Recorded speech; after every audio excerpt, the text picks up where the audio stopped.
Amigos, bienvenidos a este su programa Debatiendo Sin Filtro. El saludo a Jorge Colbertoro, como todos los martes, compartiendo con ustedes las noticias más importantes de la semana y de las últimas horas, en compañía siempre de nuestro buen amigo el profesor Don Quede Macristo y el licenciado Hugo Rodríguez. ¿Cómo están? ¿Todo bien? Todo bien, gracias a Dios. Buenas noches, un placer estar aquí nuevamente. Bueno, esta semana hay múltiples manifestaciones que han comenzado desde ayer lunes. Por un lado, los maestros se han anunciado unos aumentos salariales, creo que son alrededor de 470, 480 dólares mensuales en 2 etapas. Los maestros aún así plantean que no es suficiente. Varias agrupaciones de empleados públicos protestaron con relación a los sistemas de retiro de los empleados que todavía, que están trabajando, ¿verdad? Porque obviamente lo que se protegió en el plan de ajuste de deuda son los que son retirados ya. También están los bomberos que están haciendo sus planteamientos también, ahí están convocados, fueron convocados para el día de hoy en la Fortaleza. Los camioneros también hicieron unos planteamientos que ayer mismo se resolvieron, el asunto de poner en vigor una ley que ya estaba aprobada hace varios años. O sea que hay múltiples manifestaciones, múltiples planteamientos, todo el mundo pues tratando obviamente de que se atiendan sus reclamos.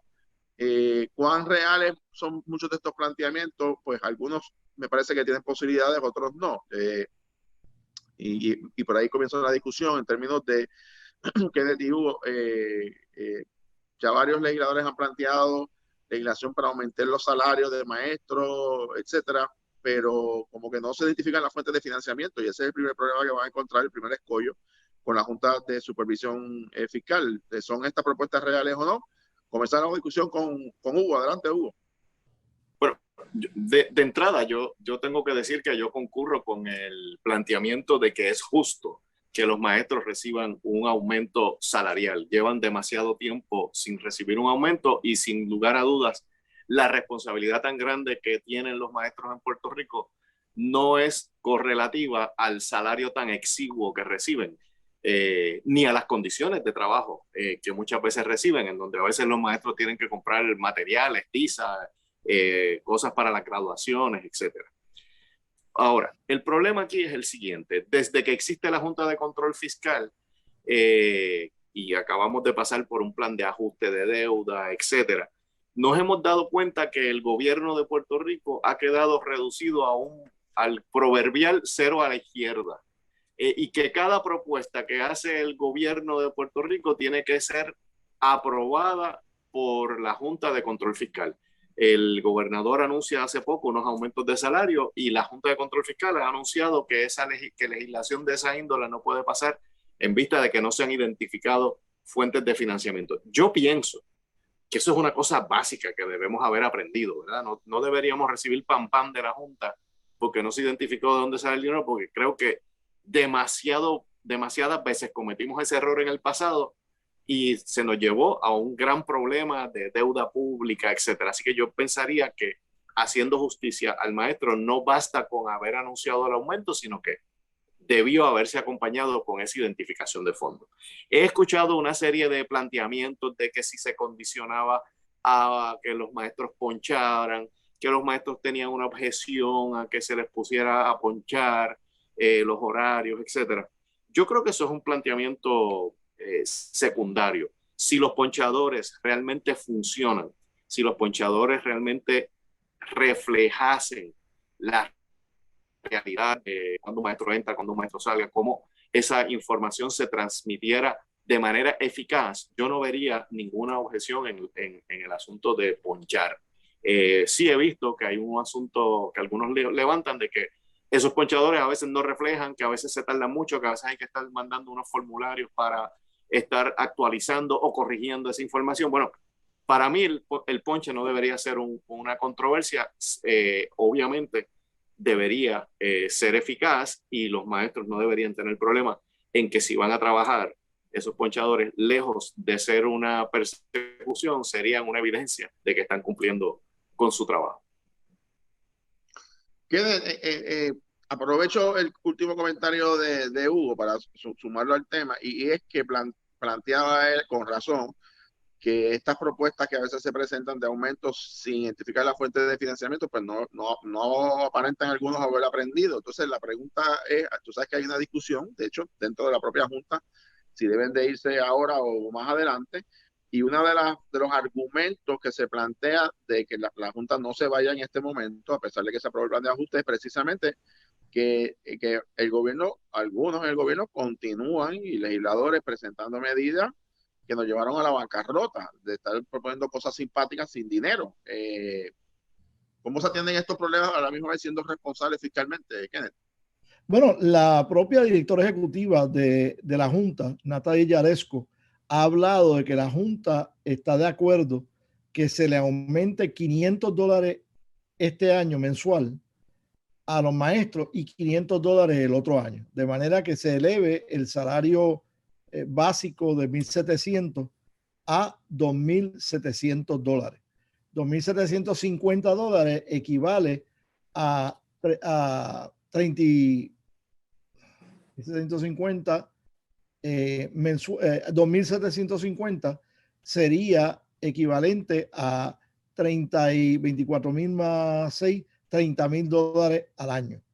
Yo creo que el salario básico de un maestro debe ser $42.000 al año, $3.500.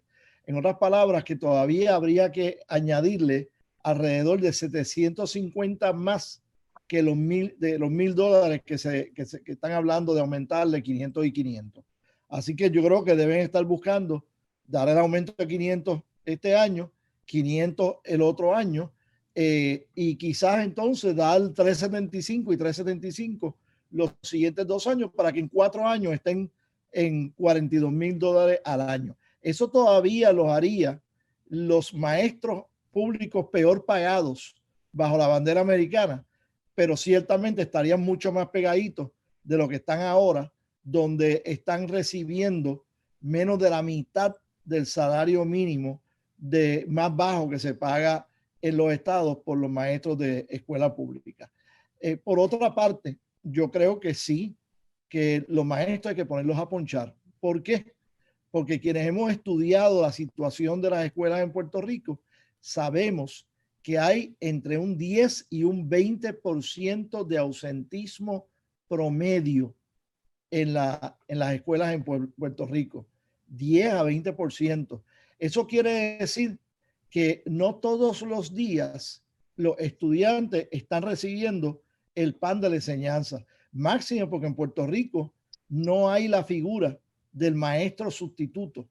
En los estados de la Unión, en muchos de los school districts, se requiere que para que un maestro pueda cobrar un día en que está ausente por enfermedad, tiene que llamar no más tarde de las 7 de la mañana a X funcionario en la escuela para que tengan una hora de tiempo para activar a un maestro sustituto. Segundo, tienen que mantener unos class plans que estén disponibles al maestro sustituto para que sin que los estudiantes tengan que decirle dónde se quedaron el día antes, ya ellos puedan ver qué se supone que se esté enseñando en ese día. No para que sea un maestro sustituto que simplemente es un babysitter, sino un maestro sustituto que va a impartir la enseñanza como lo hubiese impartido el maestro regular que por X o Y razón tiene que ausentarse.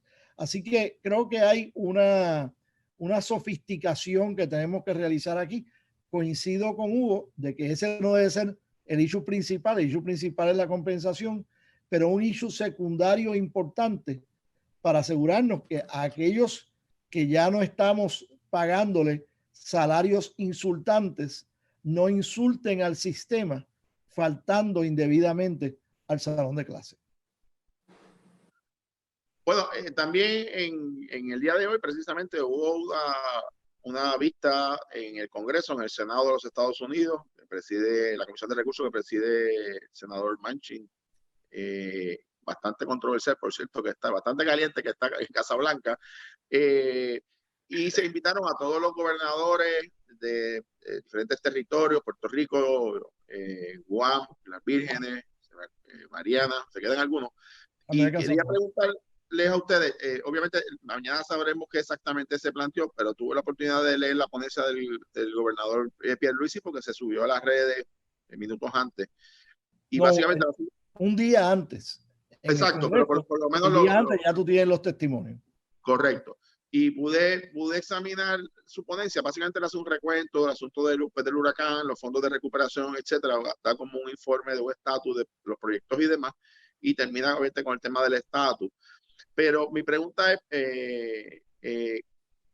primero, esta vista, ¿cuál es el propósito de la vista? O sea, el gobierno federal sabe cuál es el estatus de los fondos, cuáles son los que están atrasados, cuáles son los proyectos, los monitorean bastante a menudo. El Congreso no ha dado muestras de modificar o la intención de modificar la ley promesa, así que tampoco veo un vínculo específico sobre alguna acción que ellos quieran hacer. Kenneth, quiero empezar este turno contigo. Tú que has trabajado y que conoces particularmente la trayectoria política del senador Manchin, ¿cómo tú evalúas esta vista y cuál tú crees que es el propósito o cuál pudiese ser el resultado de este esfuerzo congresional? Pues mira, la Constitución de Puerto Rico requiere que el gobernador de Puerto Rico tiene que rendir un mensaje ante la Asamblea Legislativa informando el estado de las cosas. Lo mismo lo requiere la Constitución de Estados Unidos con respecto al presidente. Pero aquí la Comisión Senatorial de Estados Unidos que maneja los asuntos de Puerto Rico es la Comisión de Energía.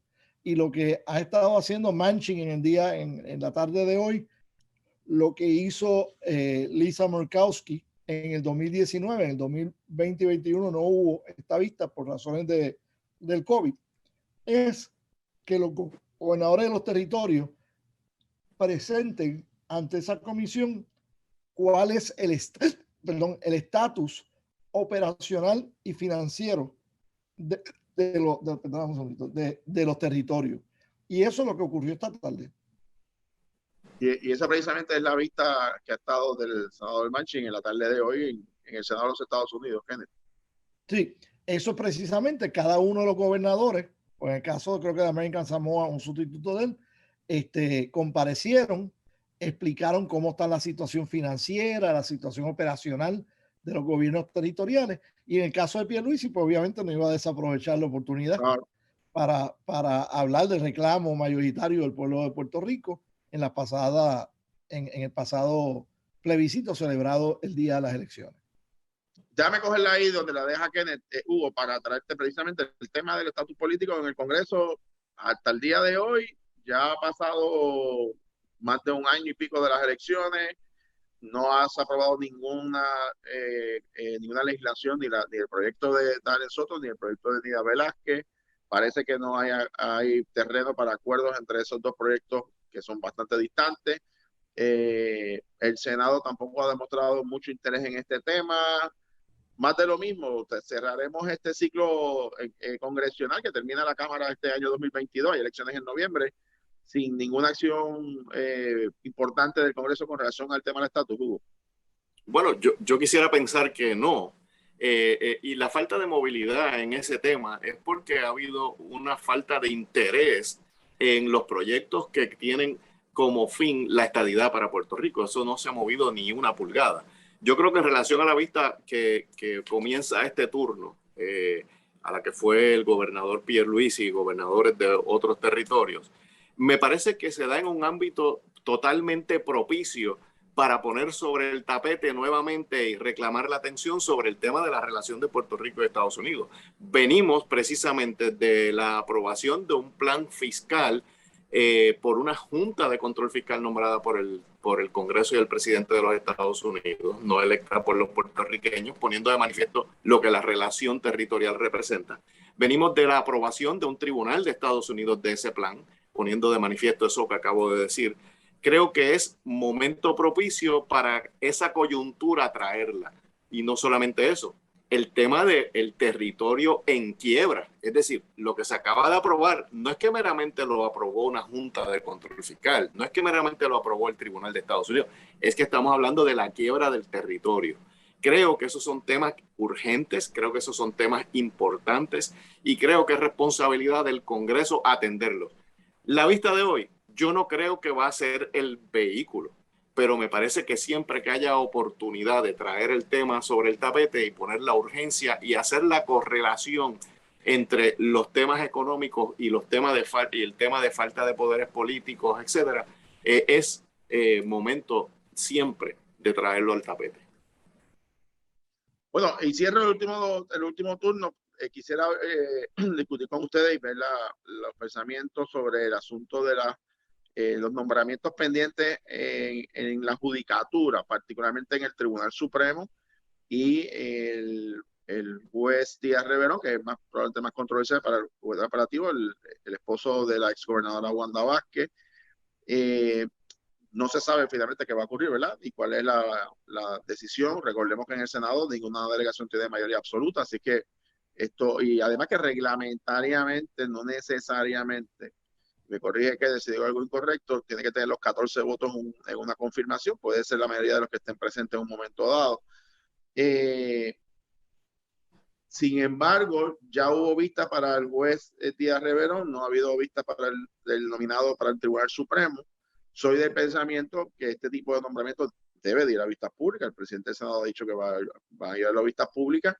Y es interesante porque la pregunta que se cae de la mata es, bueno, ¿qué debe de conocerse en esas vistas públicas? Además ¿verdad? De la preparación y el temple judicial, la experiencia, el conocimiento, pero también hay otros elementos importantes que se tienen que tomar en consideración a la hora, sobre todo, de nombrar jueces del Tribunal Supremo y del Tribunal Apelativo, que son los dos tribunales de mayor jerarquía, particularmente del Tribunal Supremo. Eso no pasa todos los días.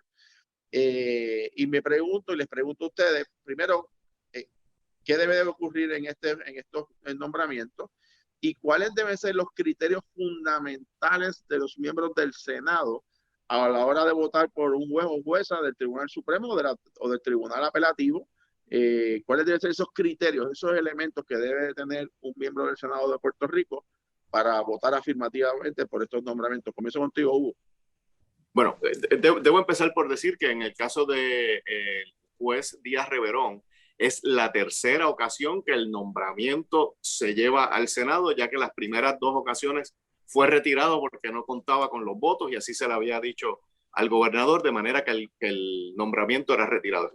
En otras palabras, esta es su tercera oportunidad. Es cierto que es la primera vez que se le da vista, pero es su tercera oportunidad, la tercera vez que se trata de que ese nombramiento al apelativo vaya. En relación al del Supremo, el juez Rodríguez, creo que ha habido un debate desde la legislatura sobre si es necesario llenar las vacantes en vista de que el trabajo que tiene el Tribunal Supremo no amerita que hayan 9 jueces, como fue que se expandió bajo el cuatrienio de Fortuño. Sobre los criterios, Jorge, pues mira, los criterios del libro, como he dicho en otras ocasiones, son los que deberían ser tomados en consideración y son cuál es su temperamento judicial, cuál es su capacidad como juez, cuál es la opinión y respeto que tiene ese juez en sus pares y en la comunidad jurídica, cuáles son los precedentes en los que ha trabajado y cómo se ha destacado con esos precedentes, cómo ha manejado casos difíciles, cuestiones jurídicas complejas. Ese para mí es el nivel de análisis que debería tener cada nombramiento, su profundidad como jurista, etc. Desgraciadamente, el peso político del candidato priva más que estos criterios que estoy diciendo. En el caso del juez del Supremo, en el debate ese de si deben ser 9 o deben ser 7 o deben ser 5, porque la cláusula de la Constitución, que se le dice la cláusula acordeón, ¿verdad? Porque puede crecer o puede disminuirse de conformidad con peticiones que surjan del propio Pleno del Supremo. Hay que recordar una cosa, porque la lógica le diría a uno, bueno, si hay más jueces, sacan más trabajo. Pero el Tribunal Supremo, no olvidemos esto, es un tribunal colegiado. ¿Qué quiere decir esto? Que no es que a cada juez se le asigna un caso, es que los casos se resuelven por mayoría de los jueces. Quiere decir que si hay un juez, si hay un caso, se va a discutir a ver cómo votan 7 jueces. Pero si hay 9, ese mismo caso tiene que discutirse con 9. Lo que quiero decir con esto, es que no necesariamente más número de jueces conlleva más eficacia o conlleva más número de casos resueltos. Ese no es el debate que está planteado, aunque ya el presidente del Senado dijo que esa era su posición originalmente, pero creo que es un debate que deberíamos tener sobre las cualidades de Rodríguez Casillas. Lo que yo he escuchado y lo que opino yo, porque he estado en su sala, es que es una persona respetada, que es una persona con los quilates jurídicos para ser juez del Supremo, y su nombramiento demuestra que también tiene el bautizo político que es necesario para llegar ahí. Kenneth, tu reflexión sobre este tema. Pues mira, primero que nada, si creemos en la carrera judicial, pues tenemos que dar paso a que jueces del Tribunal de Primera Instancia puedan subir al Tribunal de Apelaciones, porque esa es la manera en que se nutre la carrera judicial. Así que el estar negando vistas de confirmación no es la manera de nutrir el concepto de la carrera judicial. Me complace que finalmente, no tan solo el juez Díaz Reverón, sino los demás jueces apelativos que han sido nominados y que ya han sido nominados 2 o 3 veces, finalmente están recibiendo la vista, que yo creo que es casi un derecho básico, no un derecho, porque no hay obligación legal de darles vista, pero es el derecho básico que realmente busca cada juez que ha sido, cada candidato que ha sido nominado para la judicatura. Creo también que debe dársele paso a la vista del juez nominado para el Tribunal Supremo, pero me temo que para aquellos que no quieren llenar esa vacante, el dar una vista derrota su causa, porque se corre en el riesgo de que la vista provea una plataforma para que aquellos que, a diferencia de Hugo, han tenido la oportunidad de compartir con ese juez en sala, que el resto de Puerto Rico pueda conocer a ese juez y pueda aquilatarse si la opinión que tiene Hugo de el juez nominado al Supremo es compartido o no por los demás puertorriqueños que tengan la oportunidad de verlo en una vista pública. Así que esa vista pública es peligrosa para quienes no quieran llenar la vacante o que no quieran llenar la vacante con la persona del juez que ha sido nominado. Tema interesante que obviamente pues, habrá que esperar los próximos días el curso de acción del parte del Senado de Puerto Rico y conocer cómo se van a estar expresando los miembros del Senado, primero en la comisión de nombramiento y luego en el pleno del Senado. Gracias, Kenneth, por haber estado con nosotros. Gracias, Hugo, y a ustedes por su sintonía. Nosotros regresamos la próxima semana a la misma hora a través de la plataforma del vocero.com para hacer el análisis en su programa Debatiendo sin Filtro. Será hasta entonces. Que pasen buenas noches. Gracias.